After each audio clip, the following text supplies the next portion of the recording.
Bible मुकद्दस एक ऐसी किताब है जो हमारी ज़िंदगी के हर एक पहलू में हमारी बेहतरीन रहनुमाई का काम करती है। ज़िंदगी का कोई पहलू ऐसा नहीं है जिस पर बाइबल मुकद्दस बात ना करती हो। बाइबल मुकद्दस खुदा का इल्हाम है। ये इल्हामी किताब है। लिखने वाले बहुत से मुसन्निफीन हैं, लेकिन इसको लिखवाने वाला रूहुल कुद्स है। आज जिस टॉपिक पे बाइबल मुकद्दस में से आपके साथ बात करना चाहता हूँ, एक वक्त में मेरी ज़िंदगी में इस हिस्से में ने इनकलाब बर्पा किया था। आज जब मैं दोबारा खुदा से इस आज के डेली प्रेयर सेशन के लिए खुदा से कलाम मांग रहा था, तो कलाम का ये हिस्सा मेरे सामने आया। तो बहुत पहले मैंने पढ़ा हुआ था कि हमने बोलना कैसे है। बाइबल मुकद्दस हमें सिखाती, बोलने का भी अंदाज सिखाती है। आप बहुत अच्छे गुफ्तगू करने वाले होंगे, बहुत अच्छे तकरीर करने वाले होंगे, बहुत अच्छी नसीहत करने वाले होंगे, बहुत अच्छी महफिल में बैठने वाले होंगे, महफिल की तहजीब होगी आपके पास। लेकिन बाइबल मुकद्दस कुछ मुनफरिद अंदाज से बोलने के बारे में बात कर रही है। लिखा है कोई गंदी बात तुम्हारे मुंह से ना निकले। पहले बाइबल स्टॉप कर रही है कि कौन सी बात नहीं करनी। इंग्लिश बाइबल में लिखा है when you talk don't say anything bad. इससे आपको आसानी से समझ आया होगा। बल्कि अब बता रही है कि ये नहीं कि बात ही नहीं करनी, अब बता रही है बल्कि वही बोलो, वही कहो, वही बात करो जो जरूरत के मुआफिक हो, जिस माहौल में आप हो उसके मुताबिक हो, जो बैठे हुए लोगों की जरूरत के मुताबिक हो, वो बात कीजिए।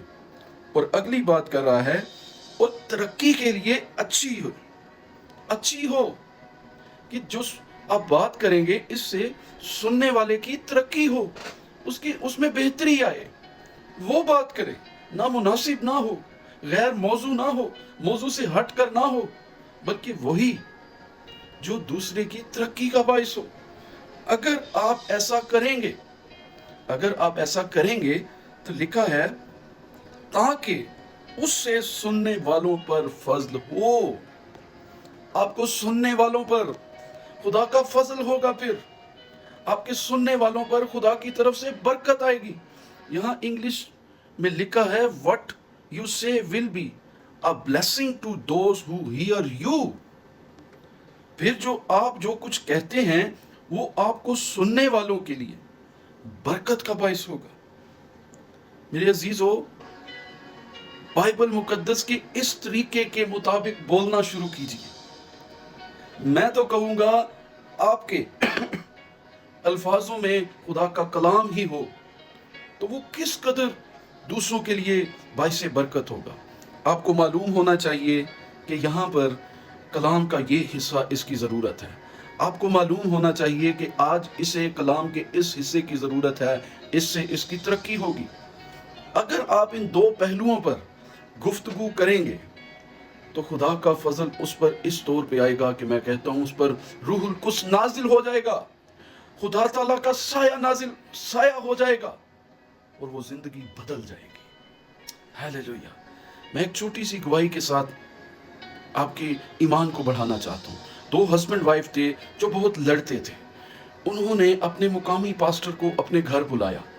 जब वो उनके घर गए तो बहन ने अपने दलाइल दिए, भाई ने अपने दलाइल दिए। खुदा के खादिम ने उनको मजीद किसी को दुरुस्त किसी को गलत नहीं कहा, लेकिन उन्होंने एक बहुत खूबसूरत तरीका अपनाया कि यहाँ पर बात नहीं, यहाँ पर रूहुल कुद्स को काम करने देने की ज़रूरत है। उन्होंने हस्बैंड का भी हाथ पकड़ा, वाइफ का भी, और उन दोनों के हाथ इकट्ठे किए और इकट्ठे करके ऊपर अपना हाथ रखकर कहा मैं इनकी ज़िंदगी से इब्लीस की गिरफ्त को कमजोर करता हूं और इनकी जिंदगी में रूहुल कुद्स की गिरफ्त को यीशु के नाम से मांगता हूं। खुदा के खादिम कहते हैं, हम इकट्ठे बैठे थे, चंद ही लम्हे में मुझे महसूस होना शुरू हुआ कि मेरे हाथ के ऊपर कुछ टपक रहा है।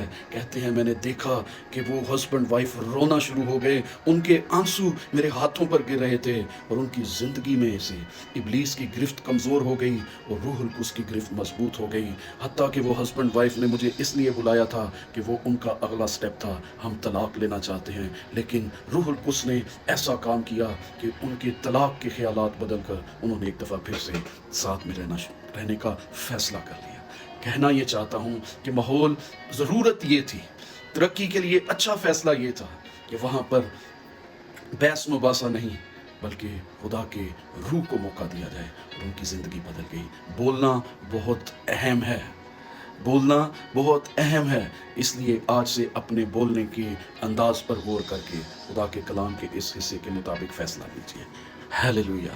खुदावंद आसमानी बाप, यीशु मसीह के कुव्वत और कुदरत वाले नाम में तेरे पास आता हूँ। आसमानी खुदा, बेशक मेरे भी ज़िंदगी के इस पहलू पर तूने उंगली रखी है, मेरी ज़िंदगी में भी बहुत सारे नामुनासिब बोलने की जगहें हैं आसमानी खुदा, बहुत सी आसमानी खुदा दूसरों के बारे में बातें करना है आसमानी खुदा। यीशु मसीह के नाम से तेरे पास आता हूँ, पहले मुझ पर आसमानी खुदा अपने रूहुल कुद्स को इस तौर पे नाजिल कर आसमानी खुदा कि मैं आसमानी खुदा आज से मुनासिब बोलने वाला बन जाऊँ। कोई भी नामुनासिब बात मेरे मुंह से ना निकले आसमानी खुदा, बल्कि ज़रूरत के मुआफिक हो, तरक्की के लिए अच्छी हो और मुझे सुनने वालों पर तेरा फजल आए आसमानी खुदा। इस तौर पे मुझे भी और इस सुनने वाली ज़िंदगी को अपना रूह अनायत कर, अपना पाक रूह अनायत कर आसमानी खुदा, ताकि आसमानी खुदा हमारे बोलने से भी तेरा बेटा, तेरा पाक खादिम, मेरा बड़ा भाई यीशु मसीह इज्जत और जलाल पाए। ऐ खुदावंद, हमारे बोलने से अपने पाक खादिम यीशु के नाम को जलाल दे आसमानी खुदा। और आसमानी खुदा, चाहता हूँ आज का दिन भी हमें ऐसे ही गुजारने की तौफीक दे जैसे कि आज ही का दिन है, तू हमें लेने को आने वाला है। यीशु मसीह के नाम में।